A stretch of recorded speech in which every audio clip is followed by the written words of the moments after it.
ધરમપુર ગામે કડી તાલુકાનું ધરમપુર ગામ છે, ત્યાં એક પ્રગતિશીલ ખેડૂતની મુલાકાતે આવેલા છીએ, જેમને પોતાના ખેતરની અંદર ચોળીનો પાક વાવેલો છે અને એની અંદર એમને કોરોમંડલ ઇન્ટરનેશનલ લિમિટેડ કંપનીના કયા પ્રોડક્ટનો ઉપયોગ કરેલો છે, તો એ જાણવા માટે આપણે એમની જોડે આવેલા છીએ. તો આપણે એમની જોડેથી જાણીશું. નમસ્કાર ખેડૂત મિત્ર, આપનું પૂરું નામ? પટેલ નટવરભાઈ નારાયણભાઈ, ધરમપુર તાલુકો અને મહેસાણા. નટુભાઈ, મોબાઈલ નંબર આપણો? 9271818584. ઓકે, તો નટુભાઈ, આપણે જે તમારા ખેતરની અંદર ઉભા છે, જેમાં હાલ ચોળીનું વાવેતર કરેલું છે, બરાબર? તો સૌ પ્રથમ તમે એ જણાવશો કે ભાઈ આ જે ચોળીનું વાવેતર કરેલું છે એને કેટલા દિવસ થયા છે? 1.5 મહિનો થયો છે. 1.5 મહિનો થયો, બરાબર. તો આની અંદર આપણે કોરોમંડલ ઇન્ટરનેશનલ લિમિટેડ કંપનીની કઈ પ્રોડક્ટનો ઉપયોગ કરેલો છે? ડીએપી નેનો ડીએપીનો તમે ઉપયોગ કરેલો છે, બરાબર. તો નટુભાઈ, જે તમે નેનો ડીએપીનો આની અંદર ઉપયોગ કર્યો છે, તો એના તમે કેટલી વખત સ્પ્રે કર્યા છે? આમાં 2 સ્પ્રે થયા. 2 સ્પ્રે કર્યા. ઓકે, તો આમાં તમે જયારે સ્પ્રે કર્યો અને સ્પ્રે નતો કર્યો એના પહેલા અને સ્પ્રે કર્યા પછી તમને કેવા રિઝલ્ટ જોવા મળ્યા? પેલા પીરી દેખાતી હતી, બરાબર, આ પાંદડામાં બધું, બરાબર. સાંટા પછી આ લીલી આવી ગઈ. ઓકે, તો છાંટી નતું એના પહેલા એકદમ ચોળી આપણી પીળી હતી અને વિકાસની અંદર તમને કોઈ ફેર લાગે? ઓછો હતો.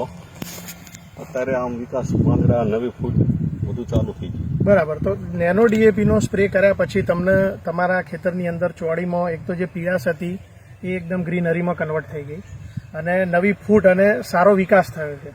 મતલબ જે વરસાદમાં આપણી ચોળી પડી ગઈ હતી ત્યારે એકદમ એનો ગ્રોથ અટકી ગયો હતો. બરાબર. તો હાલ આપણે જોઈ શકીએ છીએ કે ભાઈ ચોળીની અંદર હાલ ફ્લાવરિંગ પણ એટલું છે અને નવી ફૂટ છે, બેઠક ચાલુ થઈ ગઈ છે, ચોળી પણ ઉતરે છે.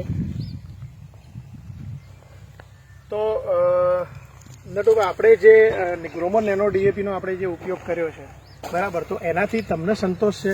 સંતોષ પૂરો. કે આપણે બીજા ખેડૂતોને ભલામણ કરવી હોય કે નેનો ડીએપીનો તમે ઉપયોગ કરી શકો એ બીજા પાક?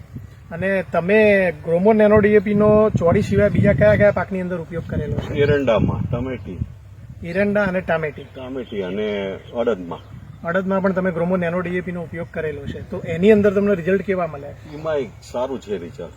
ઓકે, તો ટૂંકમાં તમે પહેલા ચોળીની અંદર ઉપયોગ કર્યો? ચોરીમાં કર્યો, પછી અડદ, પછી એરંડામાં. ઓકે, તો તમને ચોળીમાં એનું રિઝલ્ટ સારું મળ્યું, એના પછી તમે એનો આ બાકીના પાકની અંદર દિવેલા, અડદ અને ટામેટાની અંદર તમે સ્પ્રે કર્યો છે. તો આ જે તમે ટોટલ આનો જે ઉપયોગ કર્યો, બરાબર છે, શું માપથી તમે એનો સ્પ્રે કર્યો હતો? 50 ml. 50 ml પર પંપ, અને એના આપણે 2 સ્પ્રે કર્યા છે, બરાબર. તો આપણે જે તમે ઓલ ઓવર જે તમારો અનુભવ છે નટુભાઈ, કેવો છે ગ્રોમર નેનો ડીએપીનો? હા, સારું. ઓલું ડીએપી 1350 રૂપિયાનું આવે, બરાબર, અને 600 રૂપિયામાં બરાબર 5 વીઘા થઈ જાય. ઓકે, 600 રૂપિયામાં 5 વીઘા થાય અને પેલું જે બલ્ક વાળું ડીએપી આવે છે એના કરતાં સસ્તું પણ પડે છે અને રિઝલ્ટ પણ સારું છે. તો આપણે બીજા ખેડૂતોને આની ભલામણ કરવી હોય તો કરી શકીએ? કરાય. ખૂબ ખૂબ આભાર.